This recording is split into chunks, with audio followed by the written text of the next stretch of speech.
here's something funny. I was in the kitchen just then talking to Mother, and I was like, okay, Mom, no one bother me. Don't knock on my door. I'll be recording the podcast. And she was like, are you doing with your hair? And I was like, shut up, Mother. But I comb my hair. That's a good one, though. Susan will get you pretty good. But I know, that's the same thing I told Robin. I was like, I don't want to tell you not to talk to me or anything, but if you could just keep it down through when you get in, it'd be great. Yeah, for the next hour and a half, do not disturb. Yeah, exactly. 2 weeks ago's episode. It was well received, man. I'm very happy with the response from the guys. Yeah, me too. I think we got like around 275 listens between everything, which is pretty. Our goal was what, 200? I didn't think and this is nothing. I didn't think 50 people were gonna listen to it. I mean, dude, at the end of the day, we're just two morons talking to each other in Zoom right now. Yeah, so and I think in the first night we had like almost 100. It was pretty crazy. Like a lot of people so. Yeah, and thanks to everybody who messaged me or Jordan and said they enjoyed it. Dude, I had most. Yeah. And we're also open. Like a couple people gave us a few tips and a couple of things that a bit of constructive criticism. We appreciate the constructive criticism. We only want to make things better. So. Yeah, man. As the podcast gets better, I think it'll grow and it'll be more enjoyed by people more and stuff. Yeah, I agree. So, welcome to episode 2. So we're just gonna, I guess, hop right into it, Jordan. The first topic we're gonna hop into today is hockey's back. Dude. But since we're doing things bi-weekly, we want to talk about preseason first. Right. I watched every Leafs game, which had a lot of enough drama in itself, but the two teams that were on the height of the drama were definitely Ottawa and Montreal. Couple bad hits. Dirty stuff going on in the preseason, buddy. Yeah. Oh, yeah. I've honestly haven't seen the regular season get that rough in a while between a couple teams. There was I think Ottawa and Montreal are going to have true hatred for each other this year, which just makes things more interesting because neither of those teams are very good. Even though Montreal beat Toronto, neither of those teams are very good. Dude, imagine losing 1-0 in the season opener. Yeah. Well, we're going to get into that, but we'll talk about the two bad hits. Well, there's 3 bad hits. There's Xhekaj on Stützle and Greg on Doc. And no, that's 2. Yeah. There's 2 bad hits. There's Xhekaj on Stützle and Greg on Doc. Right. The Xhekaj hit, he didn't get him fully. No. But if he did, I think he would have took the head off him. I don't think Stützle would have been able to play for a while. No.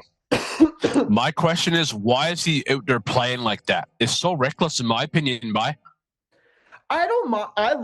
Hey, honestly, it's my favorite part. Not like dirty hits, but I love rough hockey. The physicality is good, yeah. Well, honestly, if it's not physical, it's like I don't even want to watch it. Like just want to watch World Juniors or something. Well, yeah, and like that's the thing. Like I think hockey's getting back to that. It just seems like suspensions have been like less given out in the last couple of years. Like people had to get suspended less for dirtier things, and it's because there is a faction of fans that I think kind of stopped watching all the time because it wasn't like the 90s and the 80s where people literally got away with not even borderline assault, 100% assault, like assault. Dude, I remember years ago, I seen this a highlight of Pavel Bure. Some guy wasn't even looking, and it was the most blatant, brutal interference I've ever seen. Like, buddy, like it was so late, and no one did anything, and everyone loved it. And then, the first hit is actually Greg on Doc, which is I think the Xhekaj's hit is on a response to that. And Yeah. Ridley Gregg, who's just known to be a bit of a shit disturber already in the NHL. You could ask Morgan Riley what he thinks of him. He probably would say he hates his guts. Gave him a cross check in the face last year. That's another guy that's been a bit reckless. And also doesn't fight turtles, right? He fought Doc that night, but like Kirby Doc is a skilled player. Like if Greg wouldn't have went with Morgan Riley. No. He like suck. Yeah.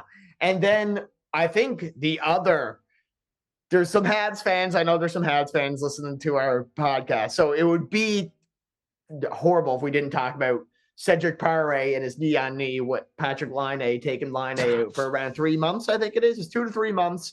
But hockey players are mutants, so it could be a month and a half. You know what I mean? Don't be surprised. Exactly. But I think Montreal, if they're not good, they're not going to rush him back. No, exactly. It's no point. It sucks too because I was looking forward to seeing. I loved Patrick Laine, man. I was always a fan of his. Yeah, and seeing him in Montreal. But the way that people have been talking about him is like he's a superstar, and like he hasn't been a superstar in like 5 years. It's okay, but like he needs to prove that superstar status again. I heard someone told me the other day that he's almost still as good as Matthews, and Matthews scored 69 goals last year. Yeah.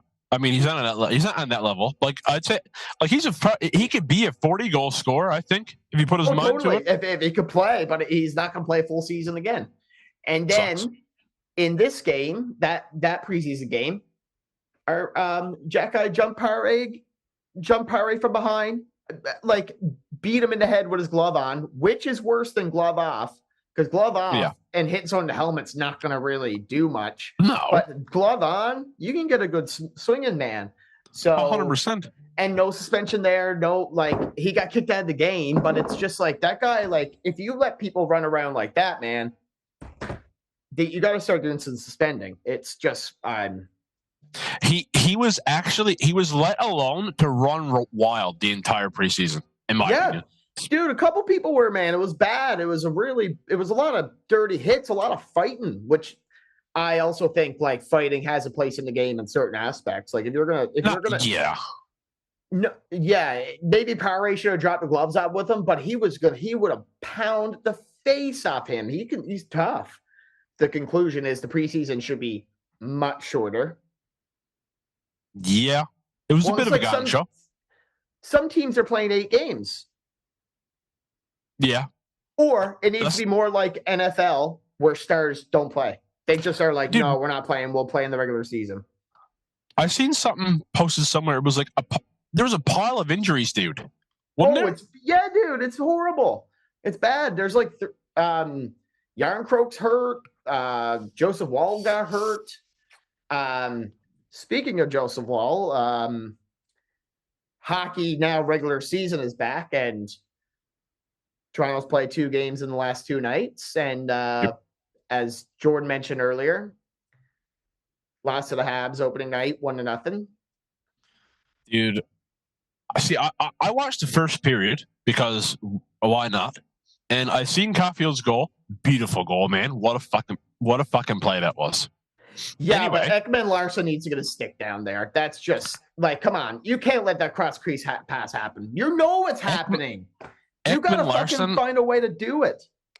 I got an opinion on Ekman Larson, and he is friggin' garbage. No, he's good, man. He's not expected to be as offensive as he's supposed to anymore.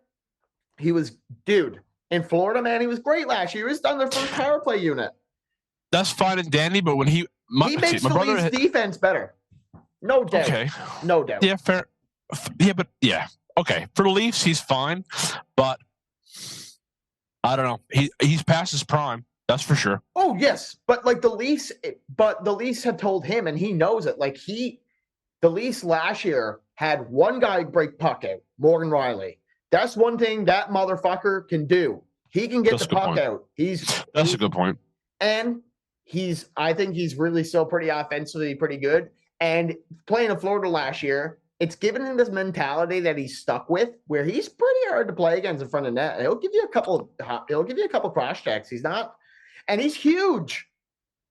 Yeah, he's pretty much like, a tank. I think he's like 6'5". He's pretty skinny, but like, so, but also like my dream for Toronto is that it gets another top 4 defenseman in trade deadline, and then you put him down on your third D pair, and then like as a third D pair man or someone who can play on first or second power play, that's where he's probably at his most effective. But he hasn't been the issue the first night. It like he should have got a stick down, but Toronto should score. They had 47 shots. Montembeault played out of his fucking mind, dude. I think it was a lot of perimeter play where, like, yeah, he had 47 saves, but I think, yeah, like, I think I've seen goalies get 24 save shutouts who had more of a hard game than that. Right. Fair enough. Think yes, a lot of shots, but like last night, Toronto, like, they scored 3 goals in the first period. It was just completely different. And I got really nothing else to say about Lisa Had's first game besides the Leafs kind of didn't look as ready as Montreal to play.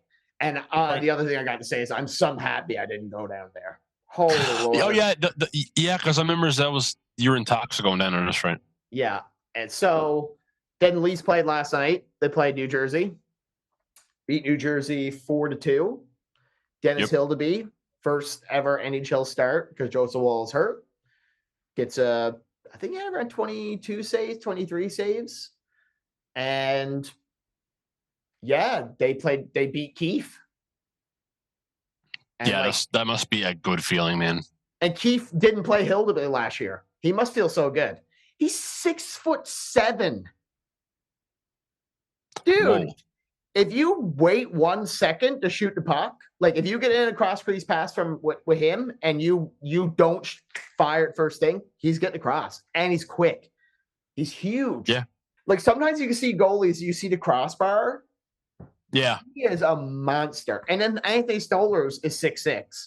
So right now, because Wall is hurt, they got by far 2 of the tallest goalies, like tandem. It's awesome. Toronto's gone big defense. Everyone on D is pretty tall now and big goalies. And like the team is just built so much different under Brad Treliving and with Craig Berube coaching. They might. This is our year. No. No, I'm not going to say that. They might not do anything with it there and be eliminated from first round, whatever. But I do have to say, and they should have traded Marner and Nylander. They should have got rid of one of the buys. Like, it's no doubt. That's like what they're doing is really not trying something new. But Chris Tanev, Ekman Larson, Max Pacioretty scored last night. This new Steven Lorentz guy, he's fucking good too. He won a Stanley Cup last year with Anthony Stolarz in net. And I love Jake McCabe. And like, there's a few buys on Toronto where I'm like, now, if everyone could play like this guy right here, no one would want to play against that team. And Craig Berube said, whenever a team talks about playing Toronto, they want to be known for being hard to play against. Even Matthews made sure like 3 big hits last night. And like, I think Matthews this year's not going to score. He's going to score 50. I don't think he's going to score 60 because I think he's going to take C on his chest very seriously and be just way more defensively like aware. And he's been great a couple of years in a row. But like in my prediction in the last episode, maybe he'll win the Selke Trophy. Best defensive. Maybe he will, dude. Well, I haven't got much to say about my team because they haven't fucking played yet. Yes. And actually, we had the stats on our thing. We had a couple listeners in Florida. And if you're in that hurricane area, we're thinking of everybody that's got to deal with just whatever, like category 5 and category 6 hurricanes, which apparently category 6 is the most mathematicians. I cannot explain to you, Jordan, much more than they're mathematicians. So bear with me. But they said that a category 6 is the most the atmosphere can handle. I don't know what that means. that sounds terrifying. All those words, I'm like, wow, there's a lot going on there that if we didn't have any of that, I just think it would be really bad. Yeah, man. Our thoughts and prayers with everyone going through it right now. That's awful. That is awful. and because living in Newfoundland, like we get tail ends of hurricanes, but it's nothing. Yep. Like we might have lost a bridge in our hometown. Like there's been a couple small things, but nothing. Yeah. So the worst I've seen is a few sheds blown over, I think. Yeah, I agree. I guess a couple little things to talk about for hockey there before we move on is Jeremy Swayman signed with when we talked, me and Jordan talked about a week ago about how we're going to set the episode up, and he didn't sign then. And so we were talking about, is he signing? That was going to be our big thing. Yeah. But he did. And he did. Boston always gets what they want. And there was a point in time where they weren't. And I was like, oh, man, the fans are going to turn on me. But yeah. Shesterkin denied $11 million a year, according to a few sources. Not my sources, but sources online. I am not a hockey. Oh yeah, you got Elliot Friedman there on the yeah. Right on. But he denied $11 million. He's smart though. He knows cap's going to go up a bunch. But I don't think he denied $11 million because $11 million. I think he denied $11 million. 8 years, right? I think that's why he denied it. Even though he's going to be pretty old in that 8th year and might be useless. But he's betting on himself. I think he wants 11 per 5, or like if he's looking at the cap situation, because apparently it's supposed to go up $4 to $5 million every year now. He is like, New York is good, but he's great. How old is he? I'll look that up right now. Hold on. Yeah, look that up. And like while you're looking that up, I can just mention that like, I'm so happy that Russia is unable to compete in hockey right now, because they would have an unbelievable goalie tandem. Vasilevsky and him. Shut up. And like there's a lot of good Russians in the league still. Like, oh yeah.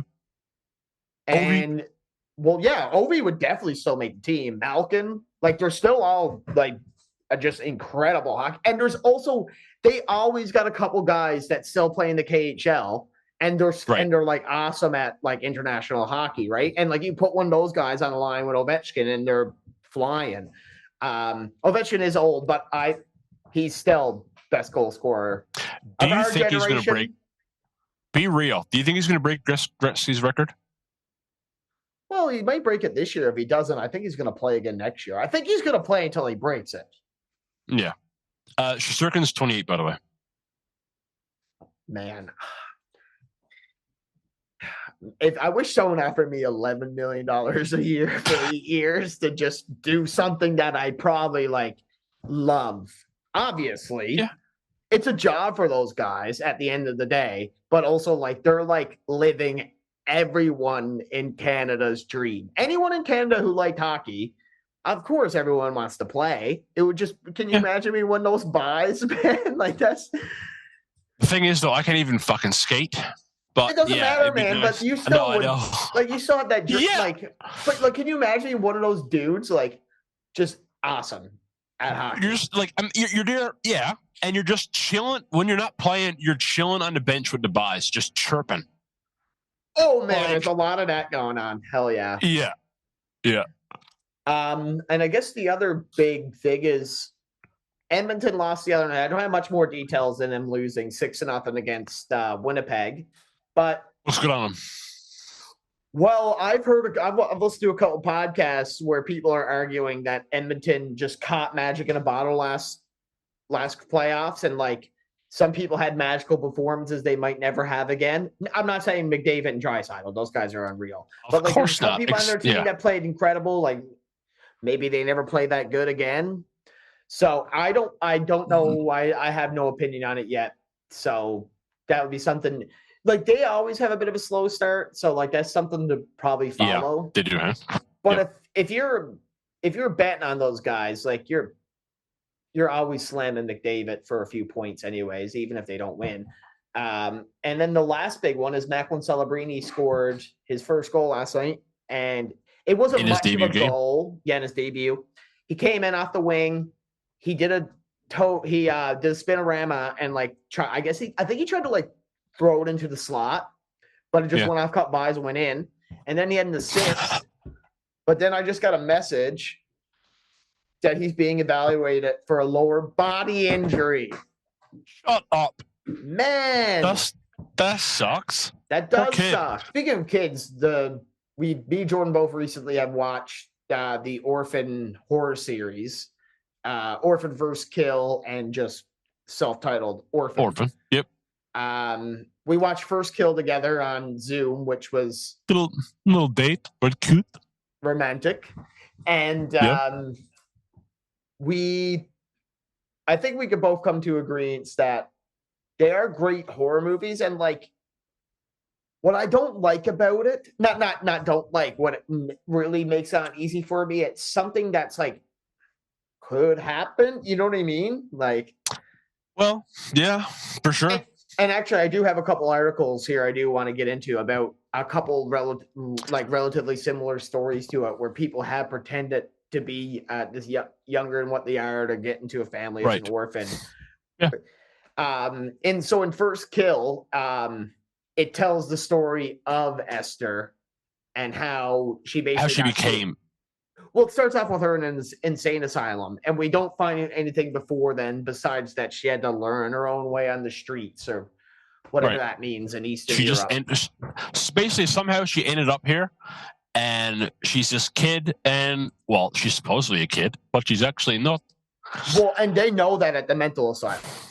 Right, exactly. It's the families that she preys on that have no fucking idea, which is, dude, it's so terrifying. Yeah. So she gets out of so spoiler alerts for everybody, but we're not going to like get into too much crazy detail.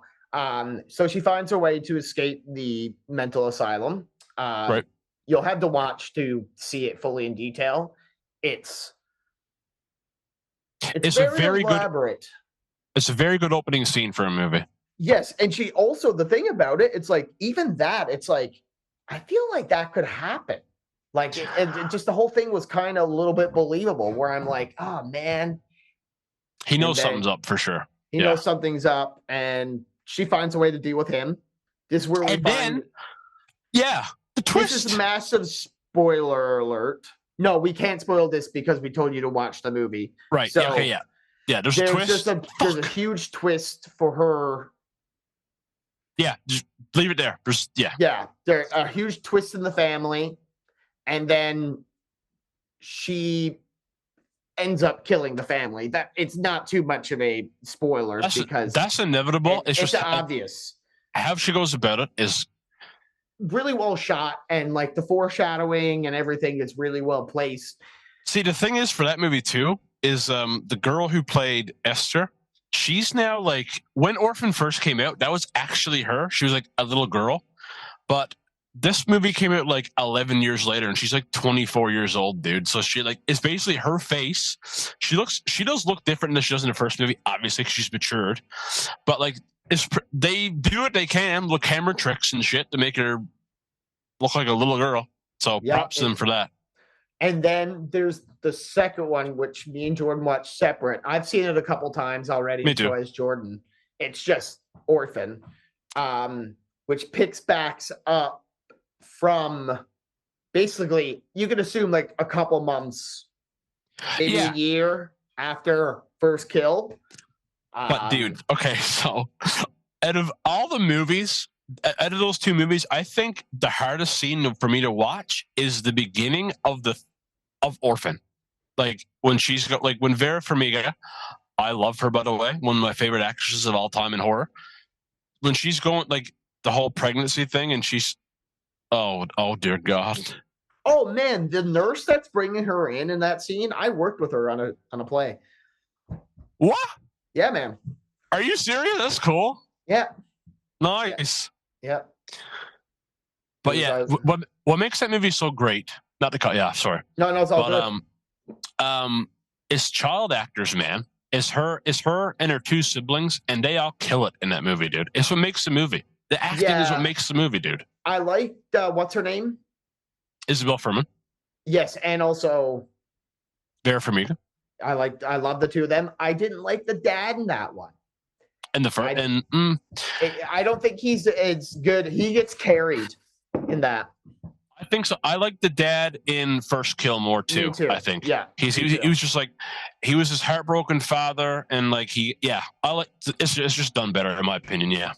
I'm a big fan of like they're horror, but like they also like got a good script, a believable script. Like Right. And it's so believable that there is literal stories about it, which well, it's based on a true story, right? Is it so much based on a true story as like it's just a really wild, elaborate idea? So like this is an article that I found on Screen Geek, and like like this could be like using Microsoft Word as your source. Take it with a grain of salt, hey bye. Yeah. One of the popular horror movies of the 2000s has been a horror film, Orphan. It was released in 2009. It appears when an adopted Ukrainian daughter. Oh, that's right. Okay, so it follows the story of Esther, but the real life story follows the story of Natalia Barnett, and is an actual adult, just like the twist in Orphan. Yep. That's obviously like, what else is the movie about? There's been tons of movies about kids killing their parents. They had to change that a bit. So Is that too big of a spoiler? I don't know. The movie came in 2009. You should have seen it by now. Yeah, exactly. So according to the couple named Michael and Christine Barnett, the daughter, the two of which have since undergone a divorce. Oh, shit. It appears their adopted daughter, which they thought was only 8 years old at the time of adoption, was allegedly a grown woman. The couple were apparently targeted for murder on different occasions. Oh my lord! Oh my god! So apparently, she's I suppose a Ukrainian woman with dwarfism. She just poses to be a child.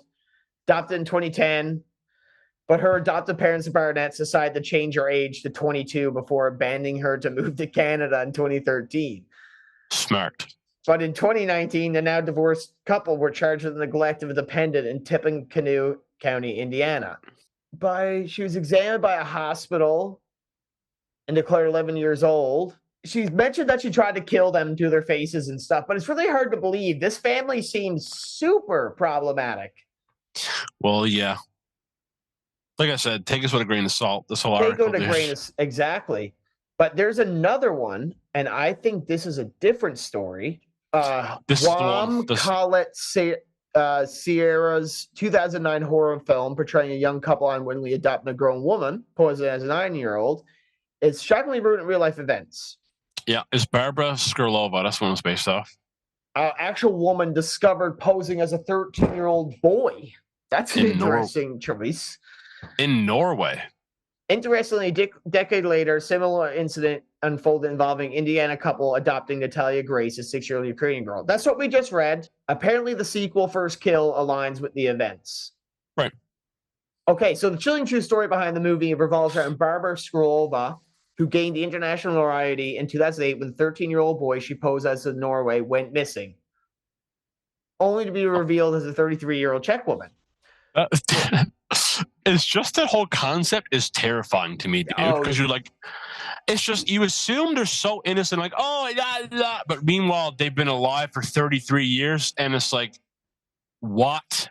Yeah, and Skrlova's crimes began in the Czech Republic, where she manipulated the mentally ill Clara Manuvera and her sister into abusive acts against Clara's son. The disturbing events adapted for Orphan and Orphan vs. Kill showcase Skrlova's control over the family and her escape by posing as a child. Oh, dude, a big thing about the Orphan is like she's really good at turning people against each other.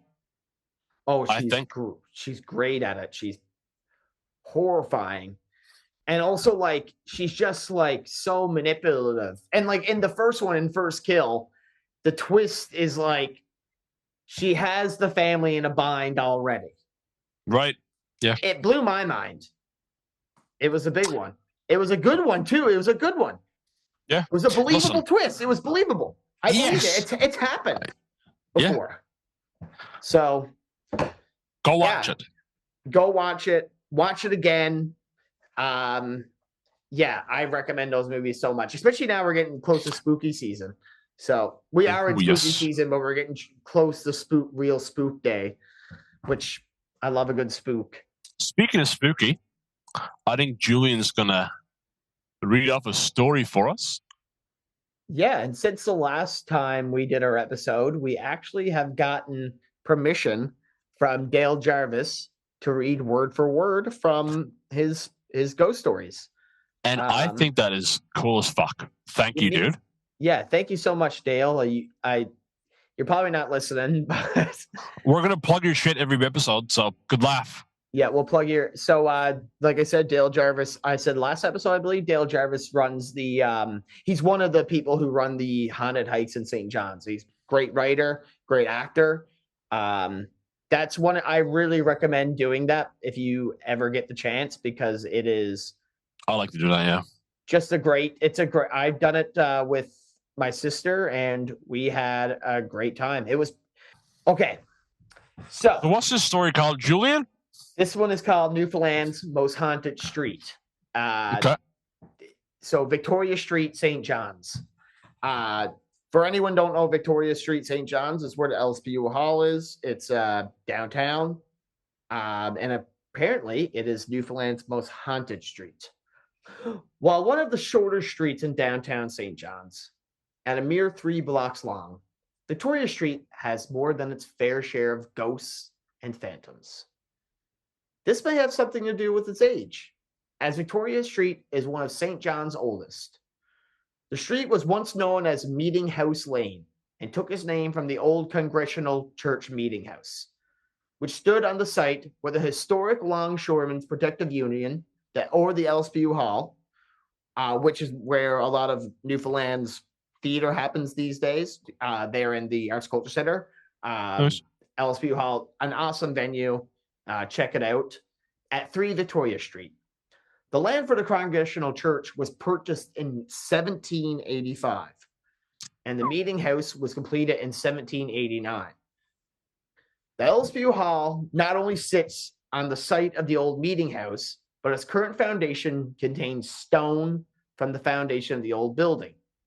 Rebuilt after the Great Fire of 1892, the hall burned again in the 1920s. And was rebuilt a second time.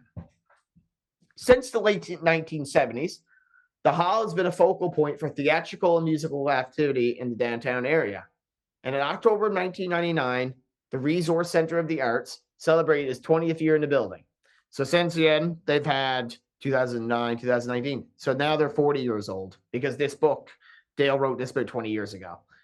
Okay. I believe so, yeah.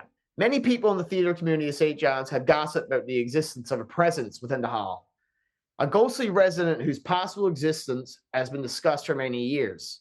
The LSPU Hall's most recent haunting is rumored to include the spirit of a St. John's man who was active in the arts community.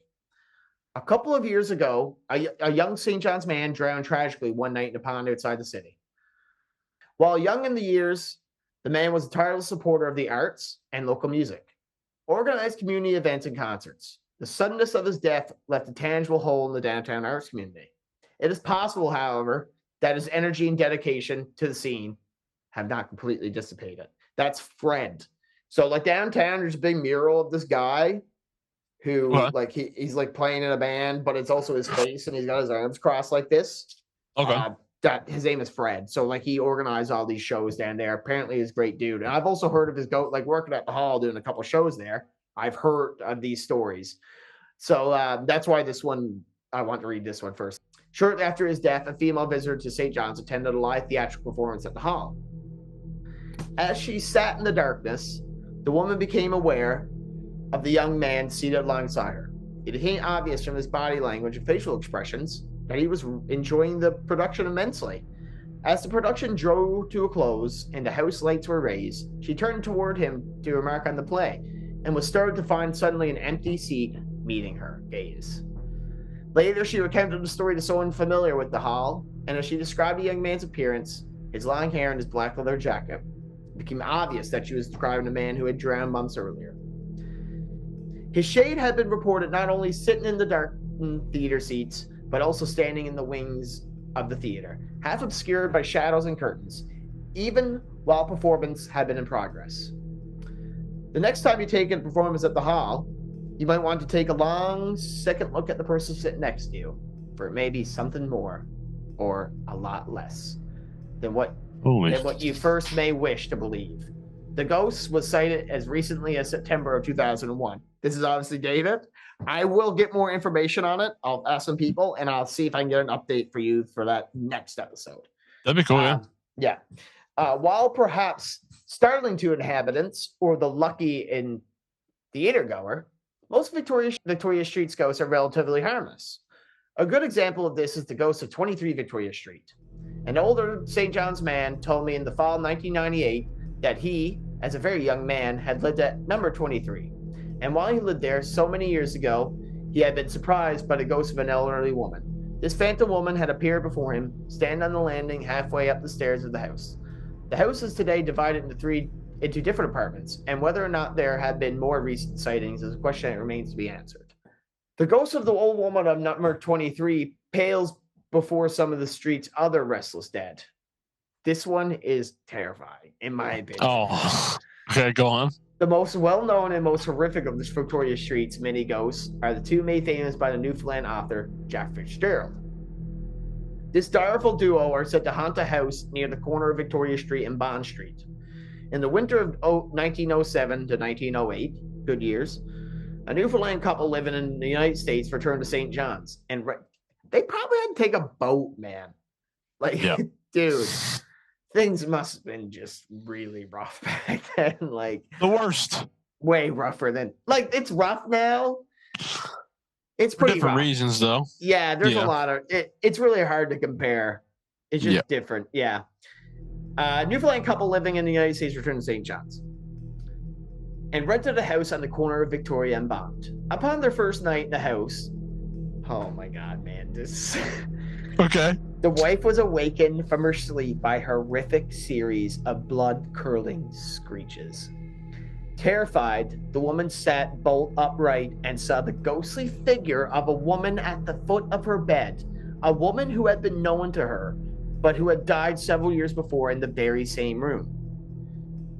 What was even more terrifying was the fact that the demonic screaming was not coming from the figure of the woman, but from the apparition of another woman she also knew to be dead, who was being dragged by her hair through the bedroom by the first ghost.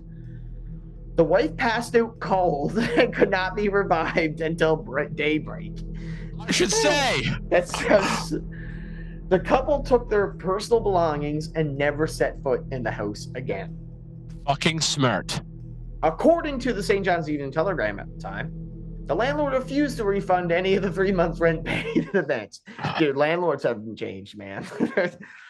Ruthless, dude. It's a tale as old as time. Landlords. Yeah. It's no different. According to St. John's Evening Telegram at the time, the landlord refused to refund any of the 3 months rent paid in advance. Sadly, the reporter neglected to mention which of the houses on the corner of Victoria and Bond the story concerned. While this author cannot say for certain which house was the one with Mr. Fitzgerald's hair-pulling and screaming ghost, there may have been more recent, although somewhat less dramatic, visitations in the house on the southeast corner of the intersection of Victoria and Bond. This house, a 3-story Second Empire house of the style so common after the Great Fire, has had several recent ghostly events associated with it. Only a short number of years ago, the house was being rented out to a group of friends who would share the space and split the rent between them. One day, while one of the tenants was at home, he heard someone enter the house and run all the way up the stairs to the top floor, banging a door shut once the top story was reached. The tenant paid no heed to the noise, taking it to be as one in his situation well might. Nothing more than one of his housemates returning home. Some time passed, and the man's other housemate came into the house. Looking for the third tenant, the man told the newcomer that the housemate in question had come home earlier and had gone upstairs. However, in true ghost story fashion, when the searcher went up to find the man in question, the top floor was found to be vacant. Eventually, when the third man did return to the house, he claimed not to have been in the house for the entire day. The footsteps and banging door were unexplained. The top floor of this house seems to be a focal point for paranormal activity. One night, one of the men was lying in bed when he heard it pounding at the door to his bedroom. This is pretty scary, too. Okay, so One night, one of the men was lying in bed when he heard a pounding at the door to his bedroom. He answered the knocking and found no one there. He returned to bed.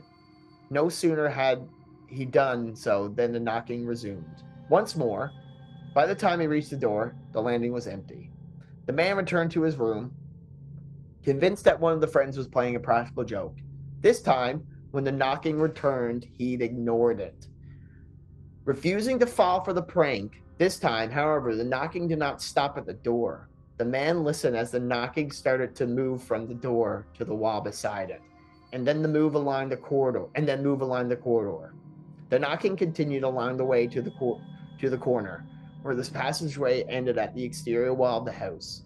Then, terrifyingly, the ghostly rapping turned the corner and continued alongside the outside of the house. From some point in the midair, 3 stories up the ground, and well out of reach of human hands. That is wild. Dude, the one about the woman being dragged through the room screaming to ghosts, that is just like... Oh. I've never quite heard anything like that. A ghost dragging another ghost? That's pretty wild, dude. It's terrifying. It's terrifying. Weird. It is. So, next time we'll do another. But yeah, that was good. Yeah, that one's pretty good, and it's also like I know that street pretty well, so I'm like, whoa. Yeah, dude. Yeah. So now that we're off the topic of scary stuff, man, you been playing any fun games lately, brother? Yeah, I've been mostly just playing FIFA, FC 25. I guess they don't have the rights to call it FIFA anymore. I think it's why it's not called FIFA anymore. Oh, really? I wondered why. Yeah, but I like the game, but the game bothers me heavily because, like we talked about, you can buy your way into it. And, like, it's just really frustrating when you're, like, trying to play a game, like, the way it should be played, even if it's online, and but then you're grinding, dude. You're grinding it out. Yeah. I got Messi in a pack. Oh, baby, that's huge. Yeah. Leo. Yeah, little Leo. He's great too. And but on FC 24, before I stopped playing, my team was nuts. Yeah. I had Pele, Ronaldinho, like just a bunch of legends. And it was really fun. So this one that's my goal on this one. But the controls are still a bit weird. There's still some things I'm just like not used to. And besides that, I'm still playing Call of Duty. Call of Duty now has shipment 24/7. So I've just been playing shipment. Yeah. Because when I play COD, that's what I would buy. Because in the newer CODs, you got to level up your guns and shit. So, like, the best way to level up your guns was just play shipment 24/7 and just get like 70 kills a game. But also, I like it because I need that stimulation. I'm just constant fucking chaos. Yeah. So yeah, the two of them, I want to start playing. Like, if I had, like, there was a bit of a time there I was really into Age of Empires. Oh yeah. And Age of Mythology is free right now on Xbox, but I'm just like, oh man, if for some reason I was really in the mood for those games at that point, and like just a bit of history, I was so into it. I went and got Civ 6. Those games are good. I'm just too fucking stupid for them. I feel I'm not stupid. I don't have the patience. Civ is hard. Civ is hard. It is hard. Yeah, it's hard. I didn't really like it. Age of Empires I could beat. I can't beat Civ. I end up getting always fucked over by somebody. Yeah, so what about you? Any good games for yourself? What have I been playing lately? Well, it's not a AAA title by any means, but I've been playing TCG Shop Simulator. Yeah, you brought this one up last time, but you didn't really go into much detail. Okay, so basically, dude, you own a trading card game shop. You set up your shelves, you buy products, you put them on the shelves, people buys them. Also, you can set up tables in your shop, and buyers could come in and play. But I plays it because you could also just buy you're the shop owner, so you could buy boxes of packs, and just open them like a gremlin in the corner, and then you could sell the cards you get. What a rush, dude! Yeah, I know. One thing that, and we brought it up last episode, but like to go more into detail about it, like the one thing that's just like so bothersome to me is like just how expensive video games are. Like even with Game Pass and all these things, it's just like it's brutal. Man, $90? Like I paid $90 for FIFA. When we were in high school, dude, games were $60, and that was a fucking stretch then. Yeah. And now a retail game now is $89. No, like $93.50 on Steam. Or you could play early advance a week early for $120. It's like, yeah, dude, that's like the new Dragon Ball Z game that is coming out, or whatever, Sparking, whatever the hell it's called, Sparking Zero. Yeah. Yeah. If you pay $125, $104, whatever it is, you get to play it 3 days early. I just think video game companies are really just scummy by doing that. Yeah, well, they know people are going to do it. Well, yeah. And, well, they don't give a shit. They're making money. But, like, I don't know, man. Times are tough and video games are expensive. Yeah, like, well, especially, like, it's supposed to be a form of, like, entertainment, enjoyment. I don't think it was ever made. Like, I know systems are going to be expensive and whatever, and, like, that's just the way it is. But, like, you buy the, and I understand these companies are still trying to make money. But you can't tell me that they can't, if they release Call of Duty for $49.99, they still wouldn't make millions and millions and millions of profit. Probably billion. I don't know how much profit they make on a Call of Duty game, but I'm sure Call of Duty game still sells really well. Well, you know it does. Well, there's people turning 12 every year, so people are going to buy Call of Duty, dude. Yeah, well, I'm 30. I still play. I love it. Well, I know. Well, it's just you need to get a new system, Xbox, so we start playing Chell. Yeah, I need to get a console. But, dude, and for anyone who don't know what Chell is, it's NHL. And me and Jordan used to play with a couple of other friends of ours. We used to play the EA Sports Hockey League, where you create your own player, start your own team, and you play against other teams. The game has never made me rage harder in my life. I've broken, I think, 4 or 5 cell phones over Chell, dude. That's so. Okay. One of the guys, man, I'll never forget. He used to punch himself playing it. Just give it to himself. Yeah, I know. Break the leg too. I would do that. I used to get into that too because it was just. Like, I did too. Oh. Yeah, me too. Well, dude, I'll never forget the day I broke a controller one night. Went over to Carboneer. Next day, bought a controller. Went home. Me and you and Kyle were playing. Smashed the controller. Oh my god! Just angry, dude. Now, is the game's fault? No. It's our fault for being childish, angry pricks. But. Oh, yeah. People are like, oh, you're going crazy there. I'm like, I know. Yeah, of course we know. But, dude, this. Okay. Dude, they don't understand, Jordan. They don't understand. No. Nobody will. If you're not a gamer, you'll never understand. It's just passion, dude. We're passionate. Especially for that, because we are trying to be good. Yes. And then you had these fucking shitty losers who they scored the cheesiest goals, and then, dude, I'm getting angry just thinking of it. Well, I think from what I could tell, it just hasn't changed. I heard in those games, man, people used to have the most racist and homophobic names. It used to just be, oh my god, what a cesspool of some of the worst people in the world, probably. I'd say. Have you played? What's the last NHL game you played? Like, seriously? Yeah. 22? 21? Maybe before that?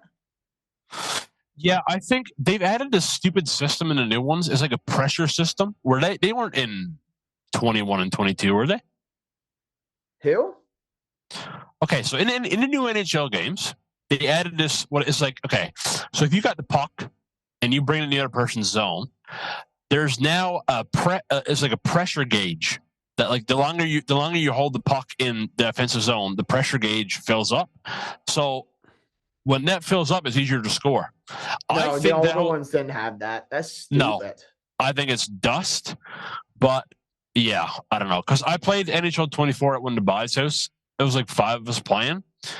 4 of us playing, actually, sorry. And it was kind of dust. But yeah. Well, I'll get it anyway. YOLO. Fuck it. Well, isn't the new one, isn't it NHL 25 now? 25, yeah. The thing about those games is that I only wants to play them with the buys. Like, I can't really see myself playing that. Well, see, if I'm not playing with the buys on Shell, I usually just goes into I'd be a pro and just makes a character. But that's only fun for like so long, I think. Yeah, I know buys. I used to know buys that like would play like their 25-year career, play every game. That is mental illness, in my opinion, brother. I won't be able to do that. I know it's a bit. I used to be able to play like a season, and I'd be like, okay, I can't. And then score like 200 goals. Yeah, rookie season, you got like 500 points. Yeah, break Gretzky's record in 1 year, 2,000 points, retire. Good laugh. Oh man, my favorite thing was like playing a game and getting like 11 goals.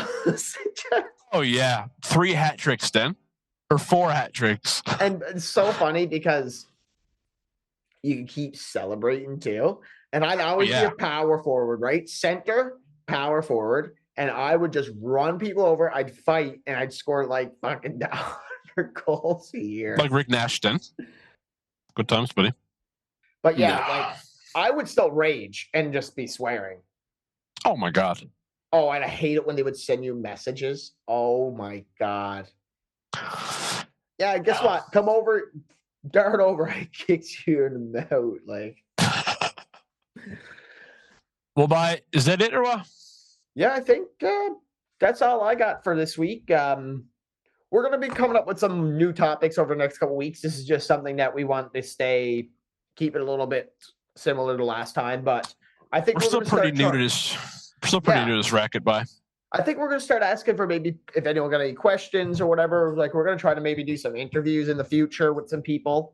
So our next episode is going to be on Halloween. So I guess it's going to be pretty much entirely creepy shit, I guess. Like, maybe we'll talk about the hockey a bit in the beginning, but we'll be talking about scary movies we like, scary shit that's happened to us, if there's anything, and yeah, more shit like that. So yeah, probably like a ghost story or two. Definitely gonna be talking horror movies that we like. Probably gonna be a lot of spoilers, but we're also gonna be talking about, me and Jordan have seen a lot of horror movies together, and we've seen a lot of parts, so we can like, we're not gonna do like a top 10 rating or anything. We're just gonna go and just talk about horror movies and like what ones we like and why we like them. So yeah, like wherever you're listening to the podcast or you're listening to the audio, like on Spotify or Apple Podcasts or anything, give us 5 stars if you like the podcast. And if you're watching on YouTube, drop us a like and a subscription. That's it. That's it. Yep. Good laugh.